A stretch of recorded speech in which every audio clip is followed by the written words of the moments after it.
به فکر تحصیل تو فرانسه هستید ولی نمیدونید از کجا باید شروع کنید؟ خب حق دارید. سیستم دانشگاهی فرانسه اولش میتونه یکم گیج کننده به نظر برسه. اما نگران نباشید.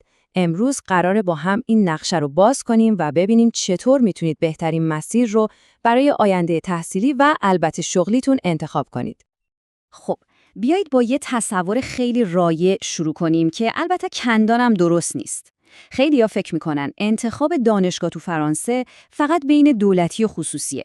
اما اگه بهتون بگم داستان خیلی هیجان انگیزتر و پیچیده‌تر از این حرفاست. چی؟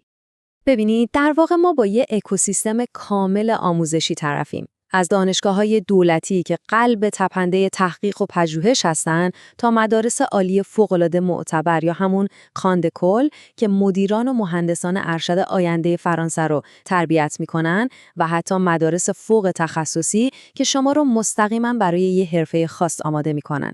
هر کدوم از اینها یه دنیای کاملا متفاوت دارن. خیلی خوب. حالا بیایید دقیق‌تر شیم و ببینیم این بازیگرهای اصلی صحنه آموزش فرانسه واقعاً کیا هستن. برای شروع 2 تا از مهمترین مسیرها رو میذاریم کنار هم تا تفاوت‌هاشون کامل براتون جا بیفته. 2 تا ستون اصلی سیستم آموزشی فرانسه، یکی دانشگاه‌های دولتی کلاسیک یا یونیورسیته هستند و اون یکی مدارس عالی نخبه پرور یا گراند اکول. اینجوری بهش فکر کنید، دانشگاه‌های دولتی انگار یک کتابخونه عظیم تحقیقاتی هن که تمرکزشون روی تئوری و علم خالصه. در مقابل گراند اکول‌ها مثل کارگاه‌های فشرده و عملی میمونن که شما را برای بالاترین سطح مدیریت و مهندسی تو صنعت آماده میکنن. ولی صبر کنید، این همه ماجرا نیست. اگه مسیر خاص‌تری تو ذهن دارید، مدارس فوق تخصصی یا اکول اسپسیالیزه هستن که مثلا برای رشته‌هایی مثل هنر، معماری یا سینما حرف اول رو میزنن. از طرف دیگه، اگه میخواید خیلی سریع وارد بازار کار بشید، مؤسسات فنی مثل آیوتی ها که زیر مجموعه دانشگاه ها هستن یا STTS ها شما رو توی 2 سال به یه تکنیسین ماهر تبدیل میکنن. خب، حالا با این همه گزینه شما باید کدوم رو انتخاب کنید؟ برای اینکه به این سوال جواب بدیم، باید 3 تا فاکتور اصلی رو بذاریم کنار هم. اول هزینه، دوم سبک آموزش و سوم تأثیری که روی آینده شغلیتون میذاره. اولین چیزی که باید بهش فکر کنین خب مسلماً هزینه هاست و اینجا تفاوت از زمین تا آسمونه. دانشگاه‌های دولتی چون بودجه دولتی دارن، شهریه‌هاشون خیلی پایینه. یعنی برای دانشجوهای غیر اروپایی حدود 2-3 هزار یورو در سال. اما در مقابل شهریه مدارس خصوصی و گراند اکول‌ها میتونه از 6,000 یورو شروع بشه و حتی به 20,000 یورو در سال یا بیشتر هم برسه. تجربه شما توی کلاس درس هم زمین تا آسمون فرق میکنه. توی دانشگاه‌های دولتی خودتون رو برای کلاس‌های بزرگ، بحث‌های عمیق تئوریک و کار تحقیقی مستقل آماده کنید. اما تو مدارس خصوصی و گراند اکول‌ها کلاس‌ها کوچیک‌ترن، ارتباط با استادها خیلی نزدیکه و کل تمرکز روی پروژه‌های عملی و آماده شدن برای بازار کاره. و این تفاوت‌ها دقیقاً جاییه که آینده شغلی شما شکل میگیره. مدرک یه دانشگاه دولتی اعتبار آکادمیک بالایی داره و برای کسی که میخواد دکتری بخونه یا کار پژوهشی بکنه عالیه. اما مدرک یه گراند اکول مخصوصاً تو رشته‌های بیزنس و مهندسی مثل یه کلید طلاییه، یعنی بهترین شرکت‌ها برای استخدام فارغ التحصیلاش سر و دست میشکنن. پس ببینید در نهایت این یه جور بدهبستونه. دانشگاه‌های دولتی یه مسیر خیلی مقرون به صرفه با اعتبار آکادمیک بالا و پذیرش راحت‌تر بهتون پیشنهاد میدن. در مقابل مدارس خصوصی و گراند اکول‌ها هستن که با وجود هزینه بالا و رقابت شدید برای ورود، یه مسیر مستقیم به سمت شغل‌های پردرآمد و معتبر براتون باز میکنن. خب میرسیم به سوال میلیون دلاری خیلی از دانشجوهای ایرانی.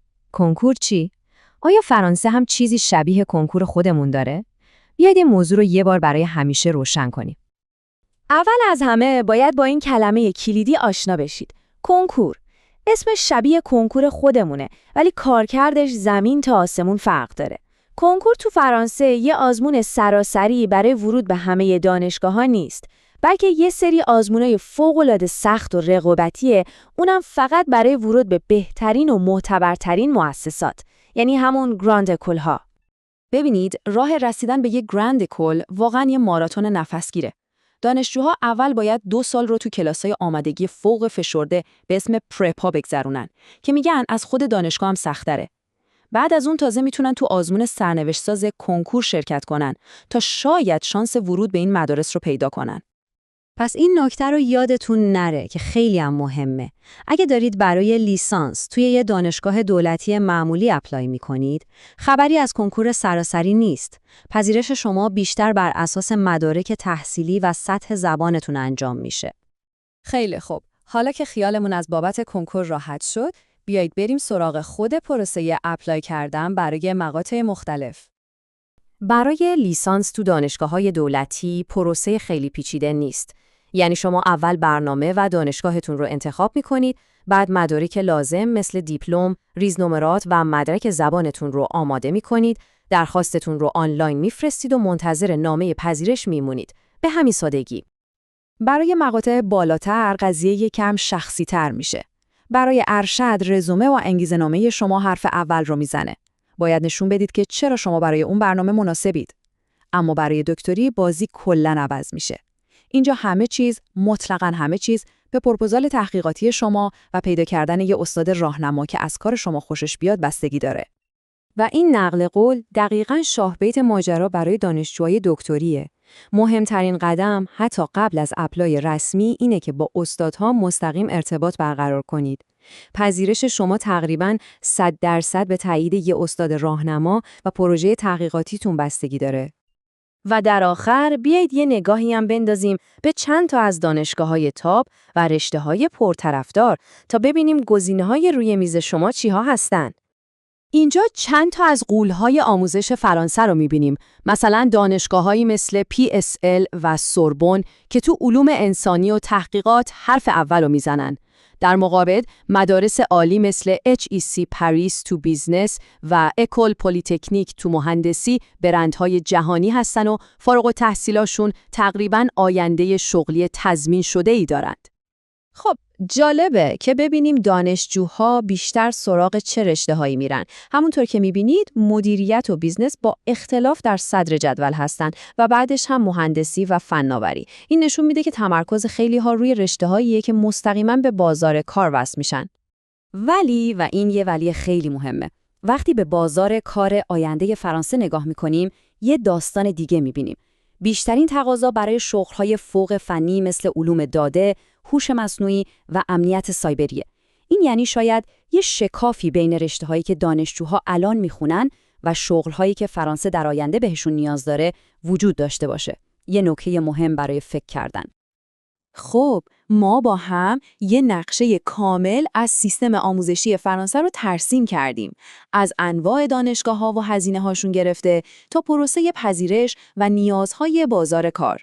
حالا توپ تو زمین شماست. با توجه به اهداف، بودجه و علاقه‌مندیاتون کدوم یکی از این مسیرهای متنوع شما رو به اون آینده‌ای که تو ذهنتون دارید میرسونه؟